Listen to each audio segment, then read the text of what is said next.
Have you ever felt like you're just along for the ride with your investments?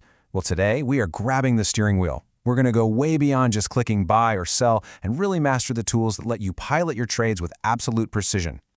I mean, really think about that for a second. When you hit that button, what are you actually telling the market to do? In a world that moves in milliseconds, that simple click can have some pretty unexpected results. The price you see on the screen?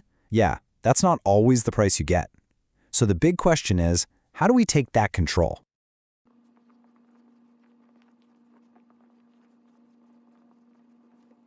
All right, first up in our toolbox is the one most of us use by default, probably without even thinking about it, the market order. Just think of this as the Get It Done Now button. Its entire purpose is speed. A market order is about as simple and direct as it gets. You're basically yelling at your broker, get me into this stock or get me out of it right this second. The priority here isn't getting the perfect price. It's all about the speed of the transaction. And right there, that's the big trade-off. The huge pro, your trade is almost guaranteed to go through. But the major con, you completely give up control over the price you get. In a fast-moving market, the price can change in the blink of an eye. And that little difference between the price you thought you were getting and the one you actually got, that's called slippage. And trust me, it can really eat into your profits. So when would you actually want to use this? Well, imagine some huge news just broke about a company, and you have to act now before that window of opportunity slams shut. In that case, yeah, speed is way more important than the exact price.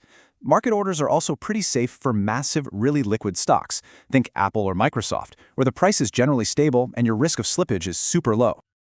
Okay, but what if the price is everything to you? If you're the kind of investor who wants to name their price and not budge, then our next tool, the limit order, is built specifically to fix the market order's biggest flaw. This is where you get to be the boss. A limit order basically says, look, I want to buy this stock, but I refuse to pay a penny more than this specific price. Or on the flip side, I'm ready to sell, but I am not letting it go for less than my target. You are setting the line in the sand, and your broker cannot cross it. The advantage here is crystal clear. You get total control over your price, which means, poof, no more slippage. But, and there's always a but, isn't there? If the stock's price never actually reaches your limit price, your order just sits there and never gets filled. You can miss out on a huge move altogether. So you gain that precision, but you risk completely missing the boat. So let's just put it side by side. A market order gives you guaranteed execution, but the price is a bit of a gamble. A limit order gives you a guaranteed price, but the execution isn't a sure thing. It's really the ultimate choice you have to make. Do you want speed or do you want precision? Okay, so we've covered how to get into a trade. Now let's switch gears and talk about protecting your money once you're in.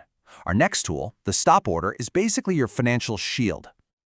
A stop order, which you'll almost always hear called a stop loss, is your automated defense system. You're setting up an order to sell that only kicks in if the stock price falls to a specific point.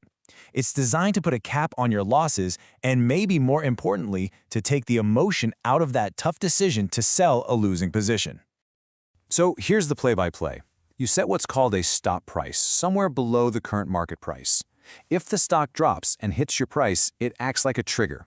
And this is the most important part. Once it's triggered, it instantly becomes a market order. That means it's going to sell immediately at whatever the next best available price is. Now, the beauty of this is that it's all automated. It's your safety net, watching the market for you even when you can't. The downside, though, is that because it turns into a market order, you are not guaranteed a specific price.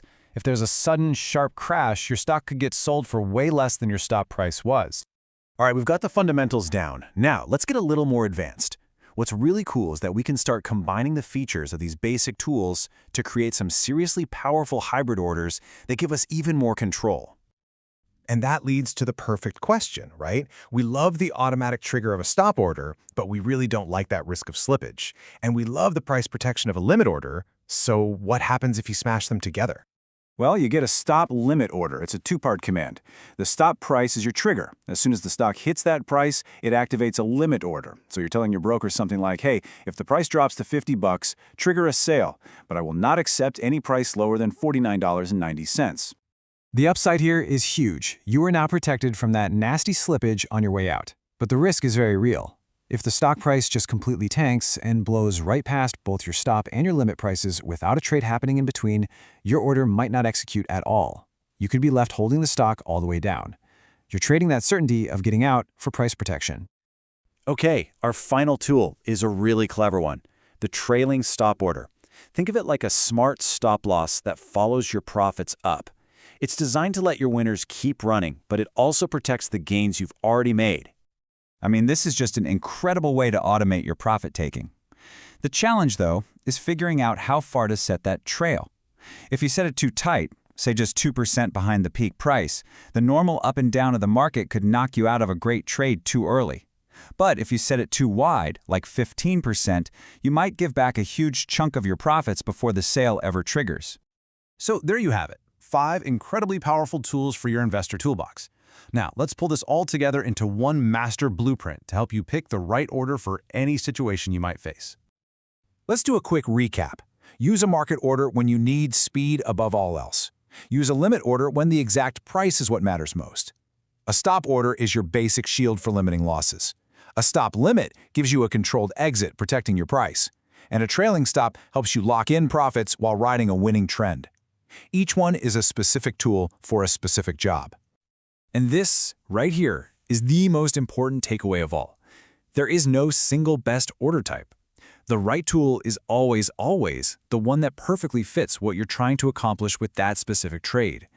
Let your strategy be your guide for which tool to pull out of the box. You now have a full set of tools to trade with more precision and way more control. You know the strengths, you know the weaknesses of every single one. So take a minute and think about your own investing style. Which of these tools are you going to put to work first?